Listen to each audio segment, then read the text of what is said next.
அடுத்தது ஒரு போன வாரத்தில் ஒரு கேள்வி என்ன கேள்வி கேட்டாங்கன்னா, அல்லாஹ் வைகறை நேரத்தில் முதல் வானத்துக்கு இறங்குகிறான் என்கிற ஒரு ஹதீஸ் எப்படி சாத்தியமாகும்? அல்லாஹ் முதல் வானத்தில் இறங்கிட்டான்னு சொன்னா உலகம் உருண்டையா இருக்கிறது. உலகத்துல வைகறை நேரம்ங்கிறது எல்லா வினாடியிலும் இருக்கும். இந்த வினாடியில் எங்க வைகரையா இருக்கும், அடுத்த வினாடி அங்க வைகரையா இருக்கும். சுபுன்னு வச்சுக்கிறோமே, சுபுக்கு முதல் நேரம் தஹஜ்ஜத் நேரம். இந்த வினாடியில் இங்க தஹஜ்ஜத்தா இருக்கும், அடுத்த வினாடி அங்க தஹஜ்ஜத் அங்க தஹஜ்ஜத் அங்க தஹஜ்ஜத்னு சொல்லி 24 ஹவர்ஸ்லயும் எங்கேயாவது தஹஜ்ஜத் நேரம் இருக்கும். இப்ப நான் பேசிட்டு இருக்கிறேன், இப்ப கூட தஹஜ்ஜத் நேரம் எங்கேயாவது இருக்குதுன்னு செய்யும் இருக்கும்.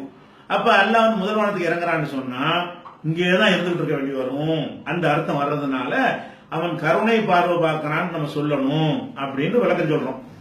இதை பிடிச்சிட்டாங்க. இப்ப என்னன்னு கேட்டா, இந்த தௌஹீத் ஜமாத்துல உள்ள ஆட்கள்லாம் எனக்கு எதிராக அவங்களே கணையறங்கிறது தெரிஞ்சுக்கிட்டு இந்த ஜாக்கால் புதுசா பழைய ரொம்ப காலத்துக்கு முந்தி சொன்ன ஒரு விஷயம் புது விஷயம் மாதிரி எடுத்துட்டு என்ன செய்யறாங்க பார்த்திருக்கலாம். அப்ப அல்லாவை எவ்வளவு பலவீனமாக்கி விட்டார்கள். அல்லாவுக்கு இயலாதா? அங்க இருந்து கொண்டு இங்கேயும் இருக்க இயலாதா? இதான் கேள்வி. என்ன செய்யறாங்கன்னா, அங்க அரசுல இருக்கிறவன் எப்படி இந்த வானத்துக்கு வருவான் அப்படின்னு கேட்டால் அல்லாஹ்வை பலவீனமாக்கி விட்டார்கள், அல்லாஹ்வை இயலாதவனாக்கி விட்டார்கள். இதுதான் அதுக்கு பதில். அப்ப நம்ம விஷயத்தை வழங்கணும். எதை அல்லாஹ் அறிவுபூர்வமா சாத்தியம் இல்லைன்னு ஆக்கி வச்சிருக்கிறான். உதாரணமா சொல்றேன்னு வைங்களேன், அல்லாஹ் சாப்பிட மாட்டான்ங்கிற பார்த்தீர்களா? அல்லாஹ்வுக்கு சாப்பிட இயலாதா? அல்லாஹ்வை இயலாதவனாக்கி விட்டார்கள் கேட்டான். அவன் என்ன சொல்லுவீங்க? கிறுக்கன் சொல்ல மாட்டீங்க? அல்லாஹ் எதை செய்ய மாட்டானோ அதை செய்யாம இருக்கிறது அவனுடைய அந்தஸ்துல உள்ளது. அல்லாஹ் தான் இந்த மாதிரி உங்களுக்கு ஏற்படுத்தி இருக்கிறான். அப்ப அல்லாஹ் இயலாதவனாங்கிற டாபிக் கிடையாதுங்க. அல்லாஹ் அரசுல இருக்கிறான்னு சொன்னது அர்த்தத்துக்கா உணர்வுகளுக்கா? அவன் சொல்லை அவன் மெய்யாக்குவான். அரசில் இருக்கிறான் என்பதை மெய்யாக்குவான். அப்ப நீங்க அத்வைத மாதிரி சொல்ல வர்றீங்களா?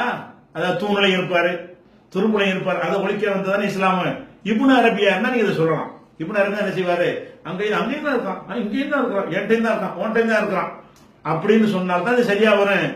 அவன் அரசுல இருக்கிறான் என்று சொல்வதிலிருந்து அரசுல இருக்கிறான் என்பதற்கு முரணாக வர எந்த ஒன்றையும் அவன் செய்ய மாட்டான். இயலாதவன் அர்த்தம் கிடையாது, அவன் செய்ய மாட்டான். அவன் அந்த அரசு தூக்கு இருக்குன்னு ஆள வச்சிருக்கான். அதை உலகத்திலும் அழிக்கும் பொழுது கூட அந்த அரசுல நான் இருப்பேங்கிறான். சிறப்பிக்க போக்கும் யோமைத்தின் சமானியா, அன்றைய நாளில் 8 வானவர்கள் அவனுடைய அரசை சுமப்பார்கள். அப்ப அரசை சுமப்பதற்கு வானவர்களை வச்சிருக்கேன்னு அல்லாஹ் சொல்றானே. அப்ப அந்த மாதிரியான ஒரு செட்டப்ல அவன் இருக்கிறான். அவன் அதை தேர்ந்தெடுத்து வைத்திருக்கிறான். இப்படித்தான் நான் அப்படின்னு அறிவிச்சுட்டான். அவன் அறிவித்ததுக்கு மாற்றமா இருக்கிறதுனாலதான் இல்லைங்கிறப்ப தவிர ஏழாதுங்கிற காரணமா? அப்ப நீங்க தான் இத்தனை இடத்துல வேற அர்த்தம் கொடுத்திருக்கிறீங்களே, அப்ப அங்கெல்லாம் ஏழாதுன்னு அர்த்தமா? பூகம்பத்தை பத்தி சொல்லும் பொழுது பூமிக்கு அடியிலே அவர்கள் கட்டடத்துக்குள்ளே எல்லாம் வந்தான்னு வருது. அதுக்கு மட்டும் என்ன அர்த்தம் கொடுக்குறீங்க? அது இப்படி அது ஆற்றல் பூகம்பத்தை குறிக்கிறீங்க. அப்ப அதுக்கு மட்டும் பூகம்பம் குறிக்குமா? அப்ப அதுக்குள்ள எல்லாம் வரமாட்டான். நம்ம அதுக்கும் கேட்கலாம்ல. அரசுல இருக்கிற எல்லாம் பூகம்பத்துக்கு பூமிக்கு அடியில வீட்டுக்குள்ள பூகம்பம் ஏற்படுவீங்கள, பூமிக்குள்ள புகுந்து உள்ள நுழைஞ்சு கட்டடத்தை பிடிச்சி ஆட்டுறான் அப்படின்ற அர்த்தம் செய்யாம வேற அர்த்தம் கொடுக்குறேன் நீங்க. அப்ப என்ன அர்த்தம்? அப்ப அல்ல பலவீனம் அர்த்தமா? செய்ய மாட்டாங்க. அப்ப செய்ய மாட்டான். அதுக்கெல்லாம் என்னது? அவனுக்கு என்ன அறாத செய்ய கூன் பெயக்கும் ஆகுன்னு ஆகிவிடும். பிடிச்சி ஆட்டி அசைச்சிருக்க வேண்டிய தேவையில்லை. வணங்குதா? ஒரு சத்தம் தான் முடிஞ்சு வச்சு அழைச்சிட்டோங்கிறான். அப்ப அல்லாஹ் ரப்பல் ஆலமீன் அவன் தன்னை பற்றி ஒரு செட்டப்பை செஞ்சிருக்கும் பொழுது அதுக்கு மாற்றமான அர்த்தம் வரக்கூடிய ஒரு ஹதீஸ் இருக்குமேயானால் அதை மொத்தமா நிராகரிக்காம விளக்கம் கொடுக்க முடியுமான்னு பார்க்கணும். இந்த மாதிரி விளக்கம் கொடுக்க முடியும், கொடுத்தா ஏற்றுக்கிற வேண்டியது. அது கொடுக்க முடியாது, தள்ளி விட்டுறணும். இதுதான் யதார்த்தமான ஒரு விஷயம். அதனால அல்லாஹ் இதெல்லாம் முந்தி விளக்கம் சொன்ன விஷயம் தான். இந்த கேள்வியும் முன்னாடி கேட்கப்பட்டதுதான், இந்த கேள்விக்கான பதிலும் முன்னாடியே சொல்லப்பட்டதுதான். அல்லாஹ் இயலாதனவாங்கிற ஒரு கோரிக்கையில வைத்துக்கொண்டு என்ன செய்யக்கூடாது, இப்படிலாம் செய்யக்கூடாது. பிள்ளை இருக்கிற கூட அல்லாஹ் இயலாதனா, என் பிள்ளை உண்டாக்க முடியாதா அப்படி கேட்கறது? அல்லாஹ் மனைவி இல்லைங்கிறோம், அல்லாஹ் இயலாதவன். அப்ப மனைவி இல்ல ஒருத்தர் நம்ம என்ன செய்வோம்? உலகத்தில் இயலாதவன் சொல்லுவோம்ல. அல்லாஹ்வுக்கு மனைவி இல்லை. உடனே இந்த சலப்புல உள்ள ஜாக்காளுக்கு என்ன கேட்பாங்க? மனைவி இல்லை என்கிறார்கள். அல்லாஹ் இயலாதவனா?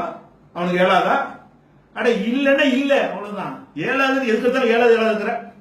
அப்ப 6 நாள்ல படிச்சு ஒருத்தன் கேட்டாங்க, நான் முஸ்லீம் கேட்பாங்க கேள்வியில, ஆகண்டோன்னு 1000 அப்ப 6 நாள்ல படிச்சாண்டு. அந்த மாதிரி தான் இந்த கேள்வி. அதுக்கு ஆன்சர் தனியா சொல்லுவோம், அது ஒரு விஷயம். அப்ப ஏழாதுங்கிற இப்படி சொல்லி மக்க திருப்புறாள். அப்படி அல்லாஹ் ஏழாவது நான் என்ன வேணாலும் செய்ய முடியும், என்ன வேணாலும் செய்ய முடியும்ல. அப்ப அல்லாஹ் வந்து ரெண்டு அல்லாஹ் அவன் முடியும் தானே அப்படி சொல்லிடுவோமா? அல்லாஹ் என்ன செய்வான்? அவன் ரெண்டா பிரிந்து பாதி அந்த பக்கம் பாதி இந்த பிரிச்சுக்கிட்டான்னு சொன்னா அது ஏழுமே ஏழாதாண்ட செய்ய மாட்டான். அவ்வளவுதான். கடவுள் கான்செப்ட் தப்பு. அப்படி சொல்லுவீங்களா? பாருங்கள், அல்லாவுக்கு ஏழாதான். எல்லாம் ரெண்டா பிரிய முடியாதா? உன்னை ரெண்டா பிரிக்கக்கூடிய இறைவன் தன்னை ரெண்டா பிரித்துக் கொள்ள மாட்டானா அப்படின்னு கேட்கிறது. அல்லாஹ் தூங்குறான்னு தூங்க மாட்டான். பாத்தீங்களா? தூக்கம் வராட்டி என்னது? ஏழுன்னு அர்த்தம். யாருக்கு தூக்கம் வராது? கிறுக்குன்னு தான் வராது. அப்ப அல்லாஹ் ஏழாதவனா? தூக்கம் இல்லைங்கிறார்கள் அப்படின்னு அதையும் கேட்கலாம். அட என்ன இல்லையே இல்ல, அது ஏழாது உங்களுக்கு முளைக்கிறீங்க. அதனுடைய இல்லாத ஒன்னை இல்லைன்னு சொல்லணுமே தவிர அதுக்கு போய் ஏழாவது அல்லாஹ்வுக்கு முடியாதா, அங்க இருந்து கொண்டு இங்கேயும் இருக்க முடியும்னு சொன்னா அப்ப வந்து அந்த வகதத்தில் இது மாதிரி போயிருமா? எல்லாமே கடவுள்னு சொல்றானே. தூணிலும் இருப்பான், துரும்பிலும் இருப்பான்.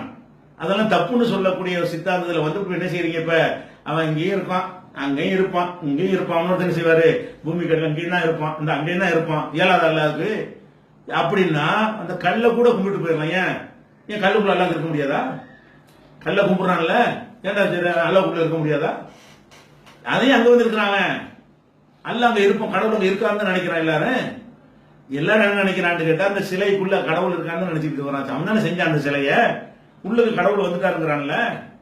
அப்ப ஏழாதவனுக்கு என்ன ஏழு? இதுதான் கேள்வி. ஏழாவது கேட்கிற இந்த இடத்துல இது இல்ல, அங்க இருக்கிறான்.